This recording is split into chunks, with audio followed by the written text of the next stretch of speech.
사람은 천사와 악마가 그 속에 다 들어있습니다. 어떻게 마음과 생각이 프로그래밍 되느냐에 따라서 천사처럼 하나님의 뜻을 행할 수도 있고, 육체와 이 세상이 전부 다이고 하나님 같은 거나 천국 같은 거 없다 그러면은 짐승이 되는 거예요. 짐승만도 못하게 되는 거예요. 악한 마귀. 이게 특별 계시가 아닌 일반 계시로도 사람들이 그런 말을 하잖아요. 예수를 믿어 말씀이 우리 마음밭에 심어지면 이 말씀은 양식도 되지만 칼로 우리 마음을, 우리 생각을, 우리 감정을 깎아냅니다. 그걸 마음의 할례, 그리스도 할례라 그래요. 누구를 닮아가게 합니까? 사람이 되신 예수님을 닮아가게 해요. 믿는데 전혀 닮지 못하다, 믿는 것들이 더하네 라고 한다면 완전히 속은 거예요. 그 이유가 뭘까? 하나님 말씀을 시대마다 하나님이 조명을 주셔서 깨닫게 하시는데, 구약은, 옛 언약은 새 언약, 예수께서 죽으시고 부활한 새 언약으로 제대로 그 뜻의 본질과 영원성이 해석되어지는 것이고, 신약은 땅에 구체적으로 디테일하게 적용되는 것은 이스라엘 역사 속에서 증명된 것들이니까 신약은 또 구약을 통해서 구체화되어지는 거예요.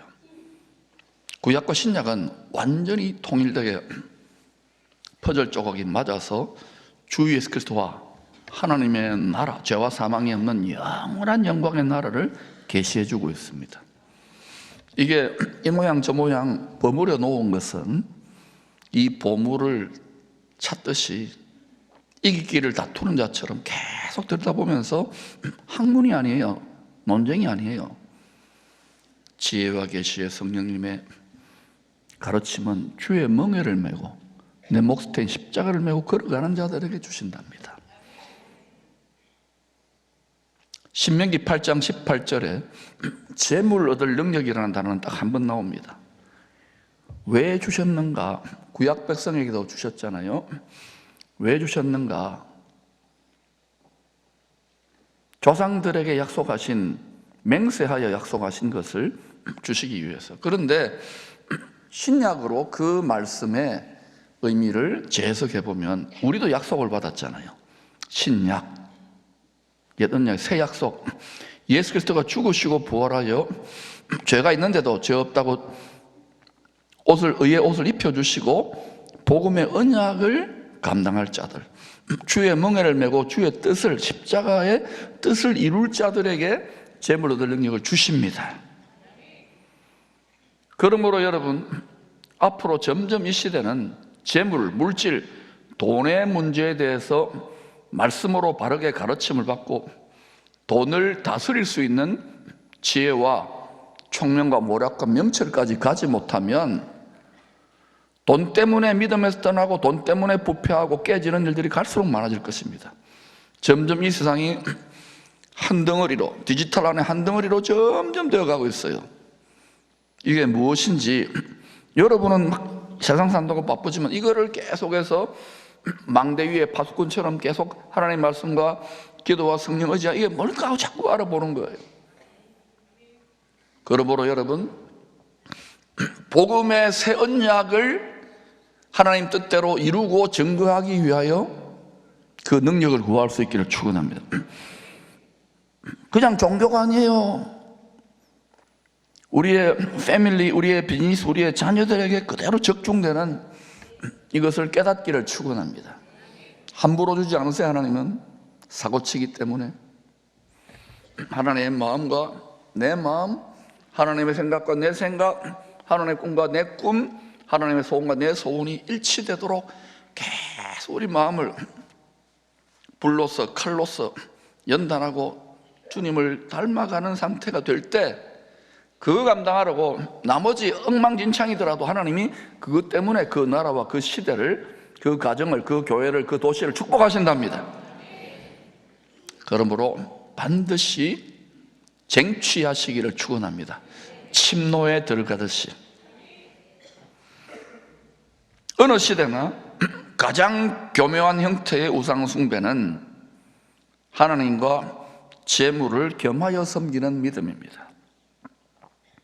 하나님과 이 세상 번영신, 성공신, 바알을 겸하여 섬겼던 구약 성도들의 결국이 어땠던가요? 금송아지입니다. 하나님도 예수님도 믿는데 금송아지도 믿는 거예요.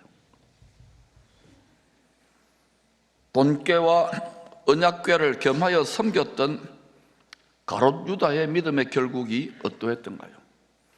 결정적인 순간에 배도 영원한 생명길을 가는 그 길에서 떠나버리는 거예요. 지금은 모릅니다, 여러분. 이 문제를 말씀의 바른 지혜 지식으로 통달하지 않으면 함께 깨달아갈 수 있기를 축원합니다.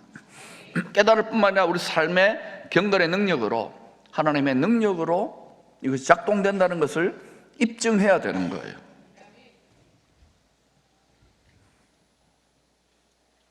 관세 전쟁이다. 지금 전쟁 났습니다, 여러분. 하이브리드 전쟁. 총칼을 들고 바로 하진 않지만 그 물 밑에서 어마어마한 돈주머니 쟁탈전, 돈꾀 쟁탈전이 벌어졌어요. 왜 저렇게 할까요? 이걸로 다 어때요?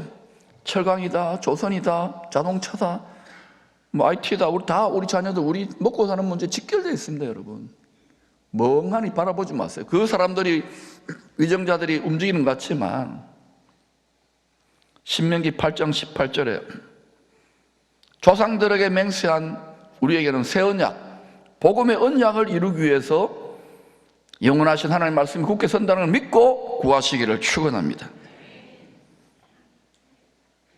관세전쟁, 또 이제 한 달 조금 넘게 남았나요? 조기 대선.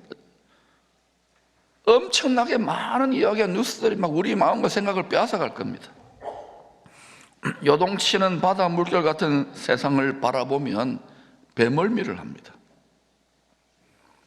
한번 바다 낚시를 갔더니 막 제가 이렇게 막 파도가 치는데 찌를 보고 있으니까 막 구역질이 나고 막 멀미가 나는 거예요.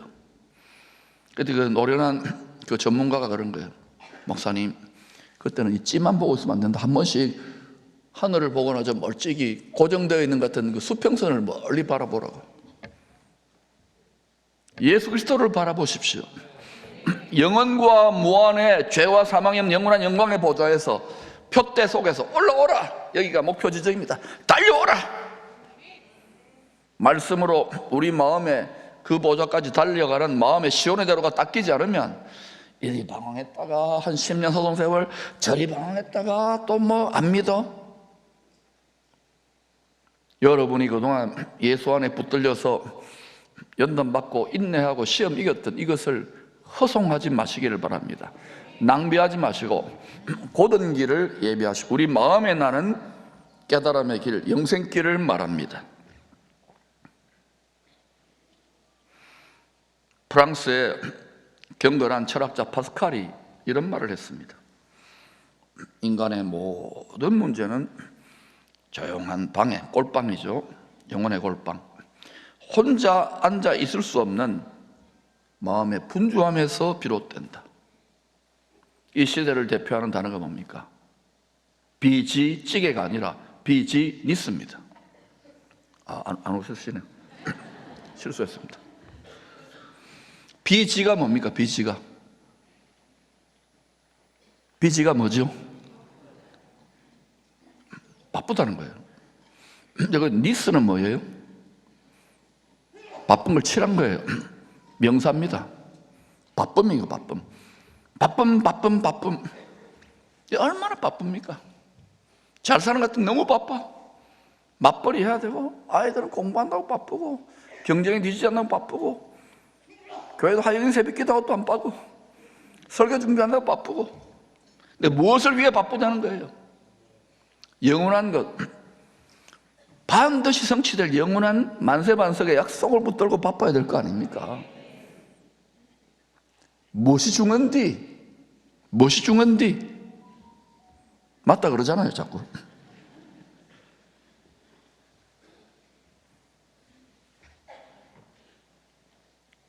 세상이 바다 물결같이 요동치는 이런 때, 이 지금 뭐 세상 돌아가는 판세도 뭐 저마다 전문가들 사람들이 다른 소리, 저마다 다른 소리를 해.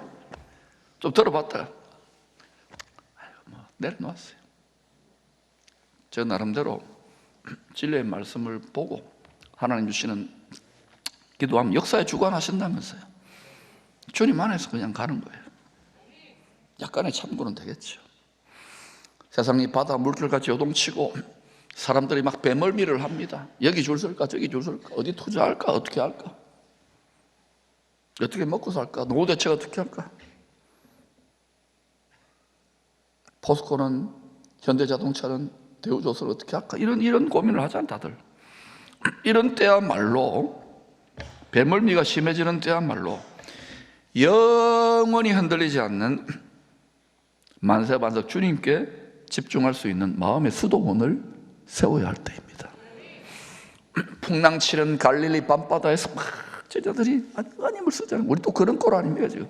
갈수록 더 할 건데 왜 그런 걸 미리 보여주십니까? 그때 산으로부터, 위로부터 오신 주님 오셔서 그럽니까? 풍랑아 잠잠하라. 우리 마음이 풍랑치기 때문이에요. 마음이 테러를 당하는 시대예요. 지금 우리한테 직접적인 위협이 없으니까 그냥 그러려니 하지만은 그렇지 않아요. 성경을 잘 보셔야 됩니다. 지금 평안하고 고요하고 안전하고 준비했을 때 부지런히 진리의 집을, 부지런히 마음밭을 기경하시기를 축원합니다. 교회 역사는 박해와 유혹의 때로 나뉘어집니다. 교회가 뭡니까? 그리스도의 몸입니다. 그리스도의 체제라고 할 수 있는 거예요. 거룩한 체제. 이 세상은 거룩하지 않은 체제입니다. 자본주의든지 공산사회주의든지 거룩하지 않은 체제예요. 물질 체제, 금송아지 황금 숭배 체제입니다. 깊이 들여다보세요. 그리스도의 몸 체제, 교회는 박해와 유혹의 때로 계속 통과해 왔어요. 지금 우리는 직접적인 박해는 없잖아요, 거의. 오히려 믿음의 가정에 모태신앙들이 박해를 받아요. 교회 좀 가자, 새벽기도 가자, 내버려두세요. 어느 때든지 이 세상 우상 신에게 무릎을 꿇지 않는 남은 자들이 있어요. 로마서 11장 5절에 보면 지금 이 시대도 있습니다. 다 예수 믿는다고 하지만 겸하여 믿는 거예요. 끝까지 주님 앞에 엎드려 절하는 참 예배자들, 하나님 인정한 예배자들이 항상 은혜로 택함 받은 자들이 있습니다. 자기가 하고 싶어서 그렇게 할 수밖에 없도록 하나님이 그 인생을 택해가지고 은혜를 자꾸 베푸는 거예요. 나의 나 된 것은 하나님의 은혜로다. 이게 내 실력이 아닌 거예요.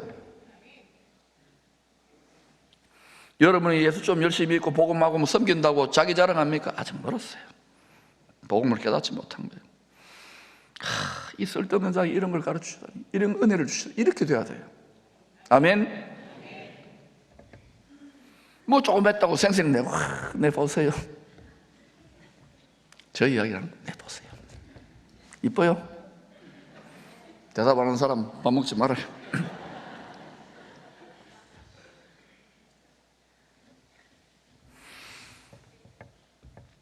이들 어느 시대나 하나님 은혜로 택하여 예비하는 남은 자들은 오직 하나님께만, 주 예수 그리스도께만 먼저 우선순위를 두고 무릎 꿇고 집중하는 수도사적인 삶을 추구했습니다.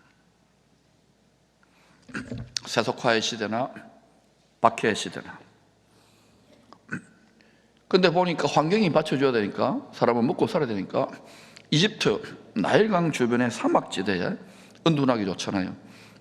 거기에 기도와 말씀의 쟁기로 자기의 마음밭을 경작하여 주님을 닮은 열매를 맺는 일에 집중했던 수도사들이 거기에 한 명, 두 명 모여들었던 거예요.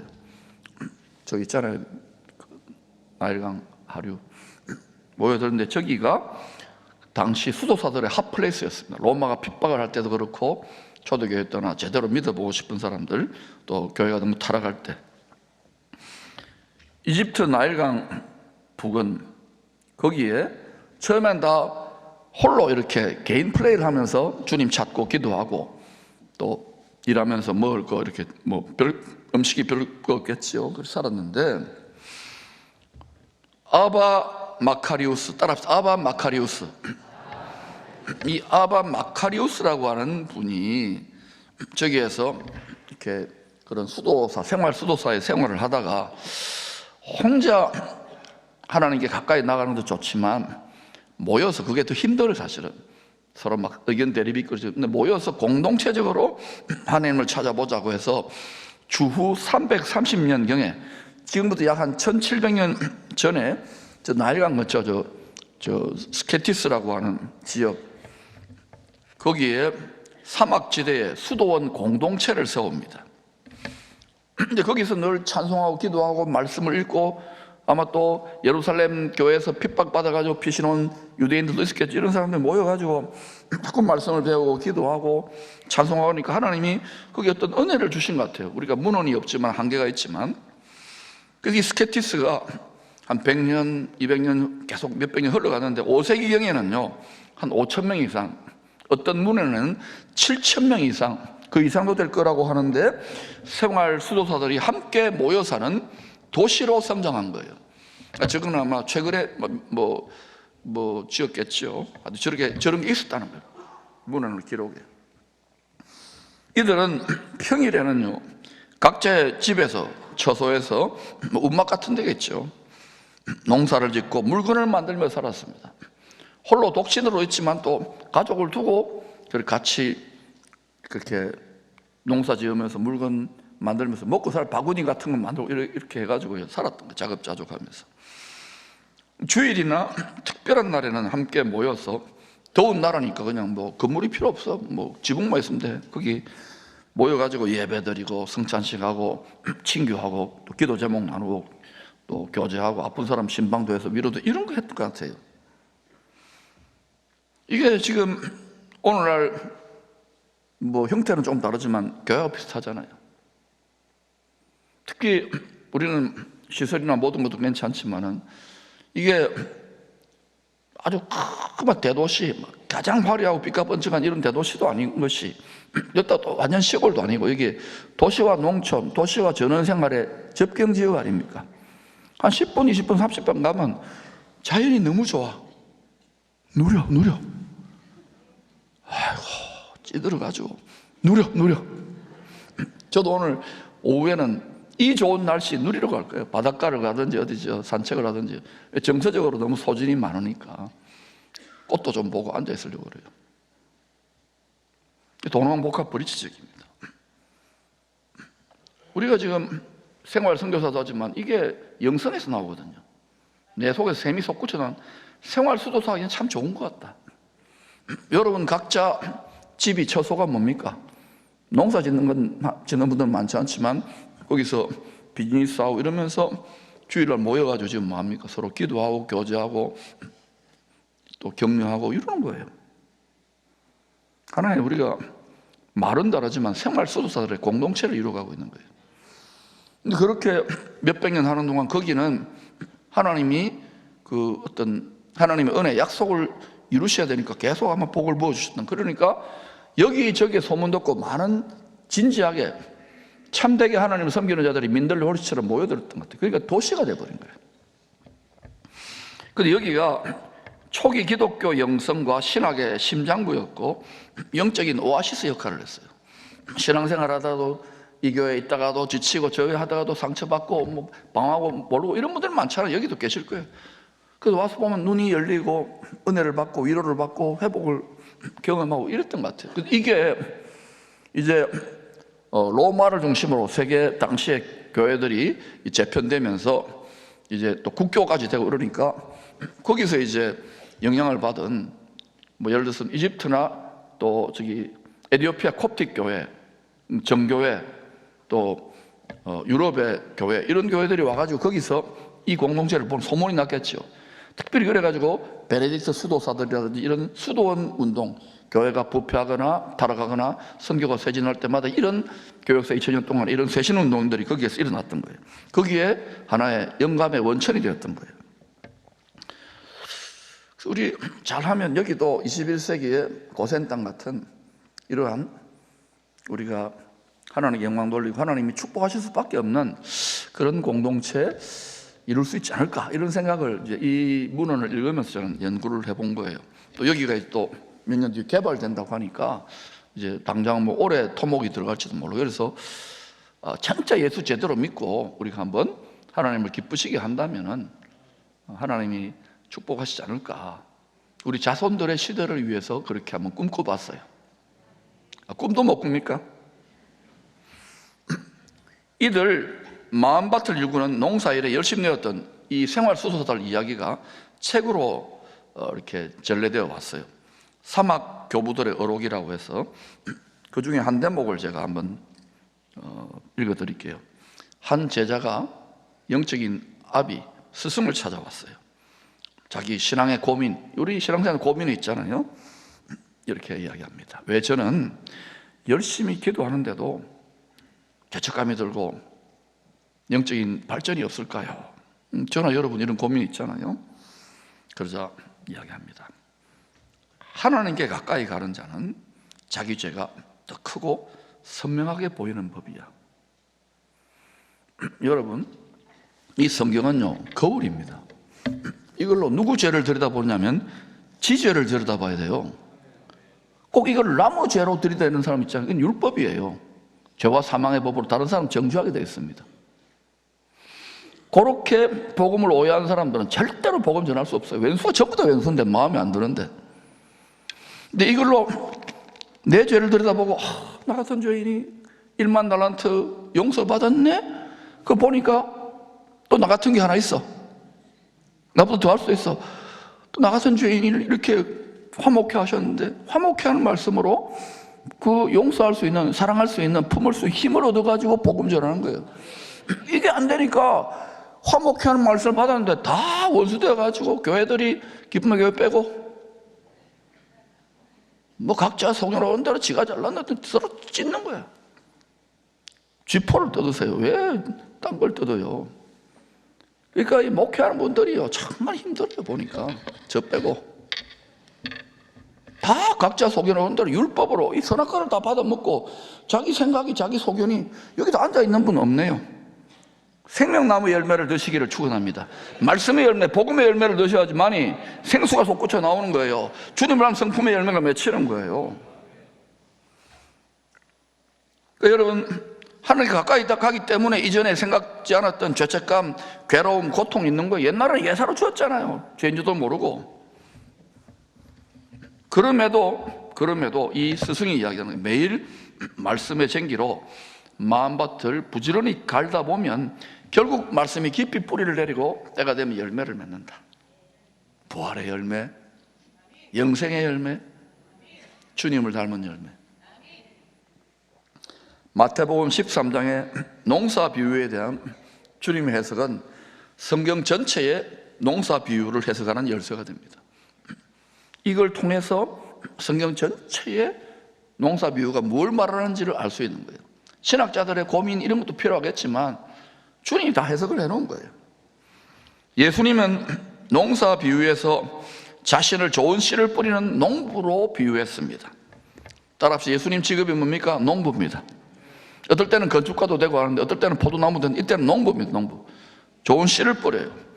좋은 씨는 영생 주시는 주님의 말씀, 하나님과 화목해 하는 말씀, 원수된 사람들과도 화목해 하는 복된 말씀. 나쁜 씨, 가라지는 뭐냐? 마귀가 주는 미혹의 말입니다. 거짓말입니다. 씨입니다. 그 말의 생각을 받아 먹으면 탐스럽고 보암직하고 하나님처럼 될 것처럼. 지금 이런 인간들이 갈수록 많아져요. 조심하세요. 육신의 정욕, 안목의 정욕, 이생의 자랑, 하나님의 원수가 되게 합니다. 다 이 세상으로부터 온 것이에요. 영원한 생명의 거듭으로부터 온 것이 아닙니다.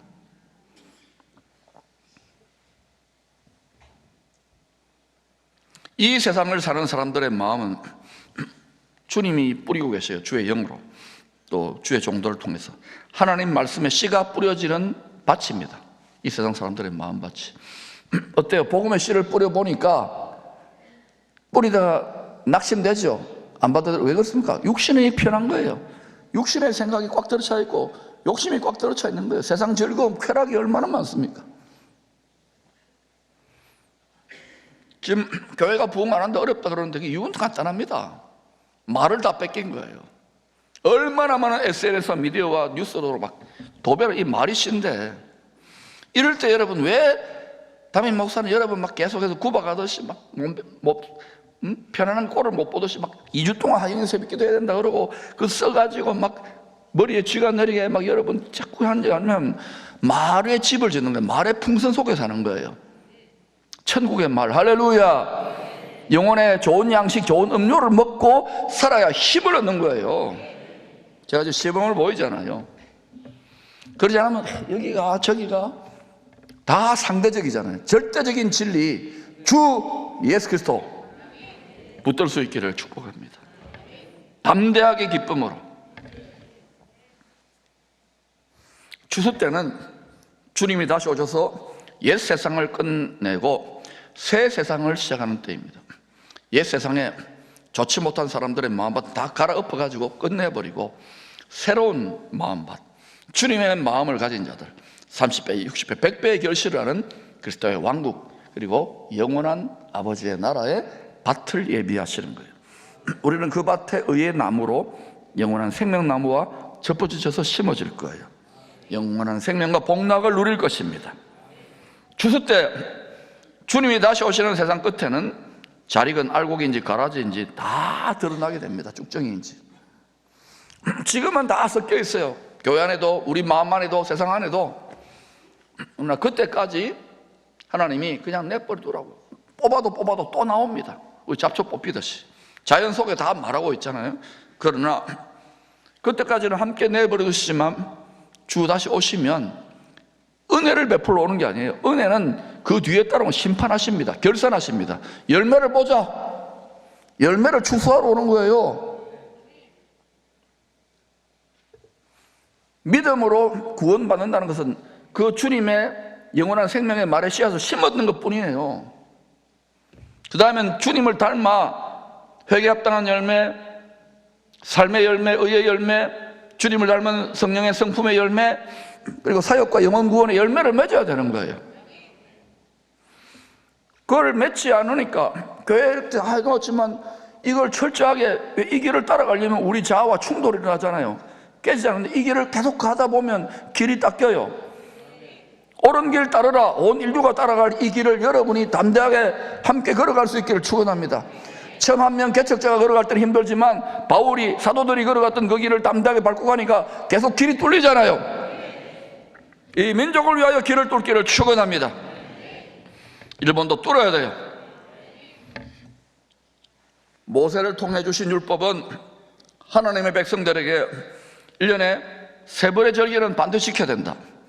그게 뭐냐? 무교절, 77절. 77절은 앞으로 나오면 오순절이라고 해도 좋아요. 무교절, 77절, 초막절은 반드시 지키라고 명령했어요. 왜 그러면 이걸 지키라고 한 것인가? 저도 신학교도 나오고 지금 가르치기를 30년 넘게 했는데 이걸 계속 하나님께 물었어요. 마태복음 13장에 주님 해석의 원리를 가지고. 이게 다 이스라엘 한 해 농사와 관련이 있는 절기예요. 무교절은 뭐냐? 보리추수가 시작되는 거예요. 무교절 뭐라고요? 보리추수. 77절은 뭡니까? 밀추수. 따라서 오순절, 77절 밀추수. 초막절은 과일 추수인데 특별히 과일 중에 포도와 올리브 추수와 관련이 있어요. 석류와 무화과도 있지만은 포도와 올리브 생각하면 됩니다. 자, 그러니까 무교절, 보리, 칠칠절, 오순절, 밀, 초막절은 포도와 올리브 추수와 관계가 있는 거예요. 다 열매를 추수하는 절기들입니다. 이게 무슨 말씀이냐? 왜 무교절, 칠칠절, 초막절은 반드시 지키라고 말씀하셨을까? 영원하신 하나님 말씀이 모세를 통하여 우리와 관계가 없는 것인가? 신약으로 재해석하면은 너희들은 영원한 썩지 아니하는 복음 주시는 영생 주시는 말씀에 씨앗을 심었으면 반드시 좋은 열매를 맺어 추수되어서 천국 곳간에 들어가야 돼. 근데 이왕이면 여러분, 처음 익은 열매, 첫 열매로 추수되기를 축복합니다. 처음 익은 열매, 초태생 장자는 하나님의 소유가 된 백성, 내 몸을 하나님의 소유로 드린 자들이 첫 열매가 되는 거예요. 육의 본성은 드리기를 싫어해요. 몸을. 이게 예배인데 너희 몸을 거룩한 산제물로 드리라. 그러니까 내 몸은 여기 가만히 있고 어때요? 그리고 은혜 끼쳐봐 이러니까 전혀 다운로딩이 안 되는 분들이 있잖아요. 근데 여러분, 초신자라도요, 내 몸을 그래 하고 드리면은 그때부터 주의 영이 주의 마음과 생각과 뜻을 깨닫게 가르쳐 가세요. 몸을 드리는 것이 예배라는 걸 아시기를 바랍니다. 아무리 좋은 말, 아무리 좋은 생각, 아무리 이 모양 저 모양 이야기해도 몸이 드려지는 그걸 헌신이라고 하는데, 내 몸이 아닌 거예요. 그때 내 병든 몸이나 내 상한 몸이나 마음도 주께 드리면 주님이 고치시기 시작해요. 내 몸으로 끝까지 내 몸은 내 몸이다 하고 고쳐내. 하나님께 여러분 뭐 고쳐야 될 이유가 있습니까? 그 몸을 가지고 뭘 할 건데요? 그리스도의 몸이라는 걸 기억하세요, 우리가. 할렐루야. 그래서 여러분, 이 이스라엘 백성들이 매년 농사를 지을 때 그 열매, 보리와 밀, 포도와 올리브 추수가 해서 이제 그 기쁨을 누릴 때, 그때 너희들 이제 주님의 부활의 열매, 알곡의 열매로 여러분이 우리가 추수되어 가지고 그 곳간에 들어가야 된다는 것을 자꾸 리허설로 가르쳐 주신 거예요. 이제 3,500년이나 내려와요, 이게. 이 하나님의 신비, 천국의 신비, 비밀을 여기 다 넣어 놓았는데 우리는 어때요? 눈을 뜨고도 까막눈인 거예요, 이게. 예수님 시대에는 밭을 돌담이나 울타리로 명확하게 구획을 정하지 않은 채로 농사 지었어요. 왜냐면 뭐 서로 이웃이고 그러니까 그냥 지었던 것 같아요. 그래서 여러 사람들이 이 필드가 펼쳐진 밭들 있잖아요. 그럼 그 사이로 길이 나 있어요. 그 밭길이지만 우리로 말하면 논두렁 길 있잖아요. 좁은 길. 거기로 이렇게 걸어 다니면서 일을 하는 거예요. 거기는 이제 길가지요. 먼저 씨를 뿌려서, 이스라엘 고대 농사는요, 먼저 씨를 뿌린 후에 쟁기나 곡괭이로 밭을 갈아엎었다고 합니다. 그렇게 해야 씨가 땅에 잘 박혀서 한 2달쯤 지나면 우기가 와요. 10월에 12월 비가 막 쏟아집니다. 그때 그 비를 흠뻑 맞아서 잘 자라게 된다고 합니다. 그래서 씨만 뿌려놓고 게으름 피우고 노는 농부들의 밭은 자연히 열매를 맺지 못하는 길가, 돌밭, 가시떨기가 되었던 것입니다. 여러분, 지금 설교도 마찬가지입니다. 여러분이 말씀을 읽는 것도 마찬가지예요. 이게 씨 뿌리는 겁니다. 씨를 뿌리고 난 다음에 어때요? 여러분이 말씀과 기도로, 여러분의 쟁기와 호미로 이걸 갈아엎어 가지고 이 말씀이 여러분 마음 안에 잘 박히게 해야 돼요. 그러고 나면 하나님이 때가 되면 비를 쏟아 부어 주셔요. 적당한 때에. 이걸 안 하고 길가나 돌밭이나 가시덤불에 있으면 비가 오면 이게 다 씻겨 내려갑니다. 그러니까 이 말씀의 이치를 보면 교회 많은 분들이 오지만은 코로나로 한번 싹 하니까 뭐 사라지고 안 나가 그러고 또 오니까 어때요? 여러분, 어떤 경우에도 우리 마음에 심어진 이 씨앗이 열매를 잘 맺도록 잘 가꾸시기를 축원합니다. 믿음의 결국은 부활 영생의 열매입니다. 그 전에 그 정도로 성령의 열매, 주님을 닮아가는 사랑과 희락과 화평, 오래 참음, 이런 주님을 닮은 성품이 자꾸 맺혀야 되는 거예요. 이런 말을 절대 들으면 안 됩니다. 교회 다니는 것도 더하네. 그건 예수 믿는 것을 바르게 우리가 나타내지 못했기 때문이에요. 그렇다면 회개하고 다시 열심을 내십시다. 왜 씨가 뿌려졌으면 쟁기로 갈아엎으세요. 그리고 잘 다져 놓으세요. 이스라엘 농부들은 보리와 밀에 씨 뿌리는 일을 우기인 겨울 10월에서 12월 달에 본격적으로 비가 내립니다. 이 비가 내리기 전에 이런 비가 내려요. 한 8월이나 이런 때에, 그때 이런 비가 내려가지고 조금 내립니다. 땅이 촉촉하게 부드러운 카스테라처럼 되었을 때 씨를 뿌립니다. 그리고 쟁기나 꽃갱이 같은 걸 갖고 와서 밭갈이를 해가지고 씨가 잘 들어가게 하는 거예요. 그러고 나면 어때요? 그 일을 힘들지만 하고 난 뒤에는 어때요? 그 다음에 이제 복된 장마비가 쏟아지면, 우기가 오면 그때 이제 자라나는. 그러니까 이게 그 일을 안 하고 그냥 멍하니 은혜 끼쳐봐 이러는 분들은 일주일 또 가고 세상에 말들이 완전히 씨가 뿌려져 있는 상태에서 또 시작되는 거예요. 초기화돼서 또 하니까 몇십 년을 교회 다니는, 예수 믿는 게 뭔지를 모르는 분들이 너무 많아요. 직분은 또 어때요? 내가 계급장이 높아 이렇게 또 하나 받아야 되고. 여러분, 추수 때가 가까이 오고 있습니다. 내가 좋은 열매를 맺고 있는지를 정말 두렵고 떨림으로 우리 가족, 우리 자녀들까지 나같이 나와 함께 다 우리가 모두 다 점검할 수 있기를 축원합니다. 우리는 지금 농사를 짓고 있어요. 신령한 농사. 성령의 이런 비는 말씀의 씨가 성도들 마음밭에 잘 뿌리 내리도록 돕는 성령의 은혜를 말합니다. 늦은 비는 추수하기 전에 알곡들이 더 충실하게 잘 익도록 내리는 비입니다. 충실하게 잘 익은 처음 익은 열매가 신부예요. 왕같은 제사장들, 하나님의 소유예요.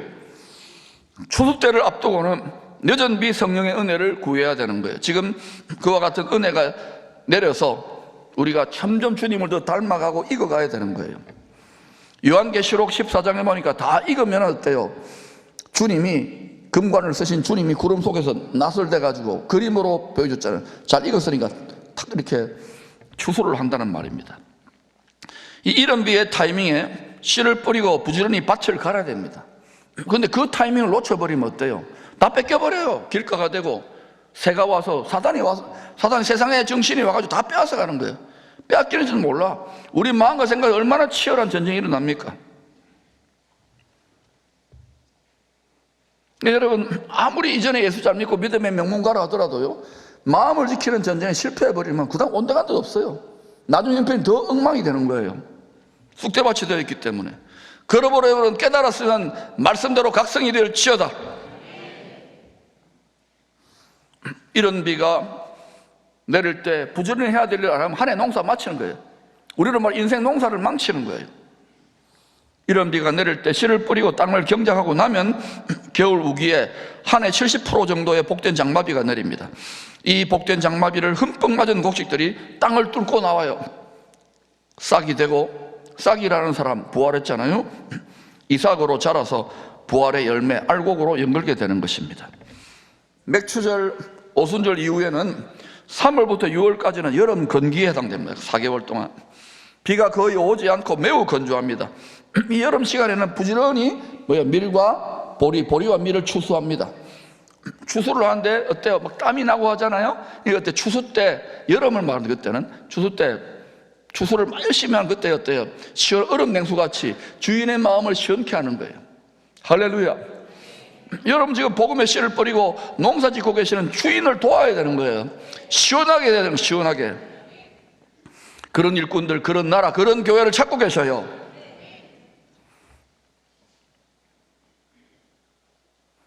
그래서 추수되어가 낯가리를 해놓잖아요. 이렇게 나락들을 쌓아놓잖아요. 그러다 7월이 돼요. 이스라엘은 가을은 없지만 7월을 편의상 가을이라 합시다. 거기다 2달 더 하면 우리 한가위하고 비슷해요. 9월 7월경에 타작마당이 된 밭에 다 배 없으니까 타작마당에 있는 밭에서 뭡니까? 이제는 그 나락들을 들고 와가지고 치는 거예요. 세상이 이렇게 변해간다는 거예요. 그렇게 해가지고 뭘 가려냅니까? 알곡과 쭉정이, 가라지를 다 가려내는 거예요. 그래서 쭉정이와 가라지는 뭐예요? 불에 태워가지고 다 모읍니다. 끼리끼리 모이게 됐어요. 그 사람의 마음과 생각이 어디를 향하느냐? 끼리끼리 살잖아요. 그래가지고 다 태워버리고 알곡은 어때요? 모아가지고 곡간으로 드리는 거예요. 그러니까 우리 민족도 어때요? 우리나라가 반드시 알곡 민족으로 드러나기를 축복합니다. 기도하셔야 돼. 기도. 설령 하나님 뜻이 그렇더라도 기도하지 않으면 빼앗겨요. 나팔절, 속죄절, 초막절, 제가 여러 번 이야기했죠. 주님 다시 오시는 가을절기입니다. 해당되는 7월 한 해 추수를 마무리할 때 농부가 과일을 추수하잖아요. 추수한 포도와 올리브를 그냥 포도와 올리브로 넣으면 안 되잖아요. 그래서 포도주와 기름으로 장기 보관할 수 있도록 만들어 곳간에 넣습니다. 그러니까 한 해 농사를 마무리하는 이스라엘 사람들의 한가위 7월에 추수 때를 그림으로 그리면 이럴 것입니다. 농부들은 밀과 보리를 다 벤 타작마당이 된 밭에서 타작을 하는 거예요. 그때는 이스라엘이 타작 기계가 된다 그랬어요. 많은 사람들이 구원하러 돌아올 겁니다. 그 곁에는 포도는 틀에 넣어서 밟아요. 포도즙 틀에 넣어가지고 이거를 계시록에서는 포도를 진노의 포도즙 틀에 넣고 자간자간 바른다 그러잖아요.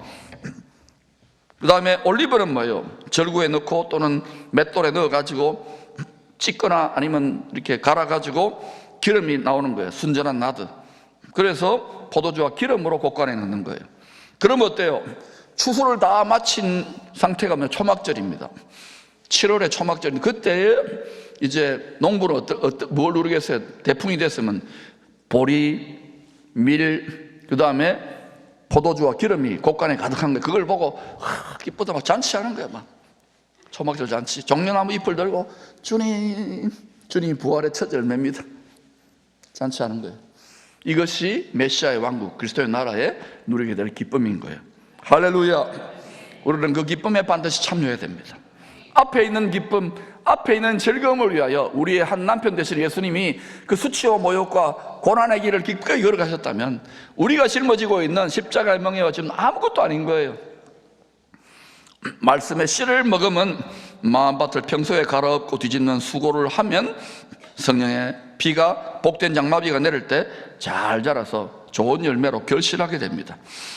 말씀을 잘 듣고 깨닫고 지키는 마음이 결실하는 좋은 마음밭입니다. 베드로 사도는 좋은 마음밭을 경작하여 풍성하게 성령의 열매를 맺게 된 성도의 행복을 이렇게 묘사합니다. 예수를 너희가 보지 못하였으나 사랑하는도다. 이제도 보지 못하나 믿고 말할 수 없는 영광스러운 즐거움으로 기뻐하니. 얼마나 주님과 하나 되어 있으면 보이지도 않는데 그 영광스러운 즐거움, 지성소의 영광이죠. 그 즐거움으로 기뻐한대요. 이게 이 정도 되어야 복음을 자랑하지 않을 수 없는 거예요. 기쁨이 솟구쳐 나오는데 여전히 내 자아가, 내가 선악지식 판단하면 내 선악과를 내가 계속 받아먹고 독사과를 먹고 있으니까 복음은 받아들이고 의롭다고는 해주시는데 큰 기쁨의 좋은 소식이 안 느껴지는 거예요. 자기 연민과 육체에 매여가지고 계속 육에 일생 두려워가지고 이겨내시고 포기하지 마시고 닮아가시기를 축원합니다. 저도 계속 주님을 따라가다 보니 자꾸 말씀을 해석해주고 자꾸 이거구나 알게 되는 거예요. 한꺼번에 다 할 수 없어요. 조금씩 저도 조금 배운 거를 여러분 알려드리는 거예요. 할렐루야. 얼마나 감사합니까? 깨닫는 기쁨이 있잖아요. 좋은 밭을 경작한 농부는 평균적인 수확량을 넘어서서 기적같이 30배, 60배, 100배의 결실을 거두는 거예요. 다른 농부들이 질투하겠죠.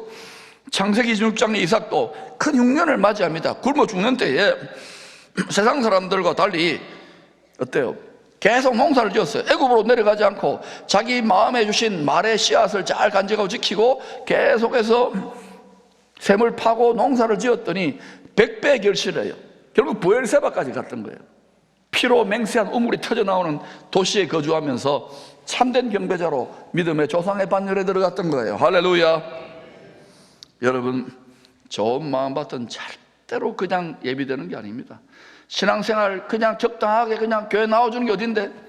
어린 나이를 버리시고 그때도 초보를 버리시고 지식에 넘치는, 예수 그리스도를 아는 지식에 넘치는 그리스도의 사랑을 깨달아서 복음을 자랑하세요.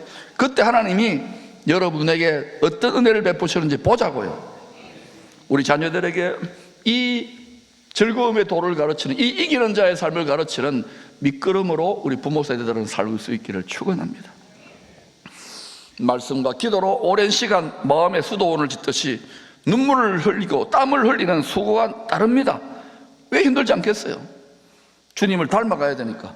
마음을 수도원으로 세우기 위해서 열심히 땀 흘리며 마음밭을 일군 어느 농부의 모습을 한번 영상으로 보여드릴까요? 약속합시다. 웃지 않기. 웃음 말아서 하세요. 큐.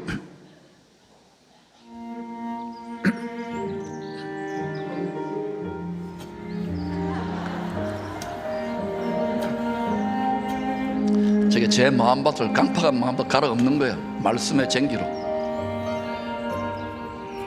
어느 권사님이 꽃을 주셨는데 좀 시들면 심으라 그래가지고 히아신스하고 장미를 심었어요. 이렇게. 얼마나 정성껏합니까? 저희 부부가 심었다가 또 주야로 갑니다. 때가 되니까 은혜의 단비가, 적당한 비가 내리잖아요. 제가 하나님 대역을 한 거예요. 잘 자라거라 얘들아. 하나님이 그렇게 하는, 잘 자라거라 이 녀석들아, 이런 거예요. 우리 보고.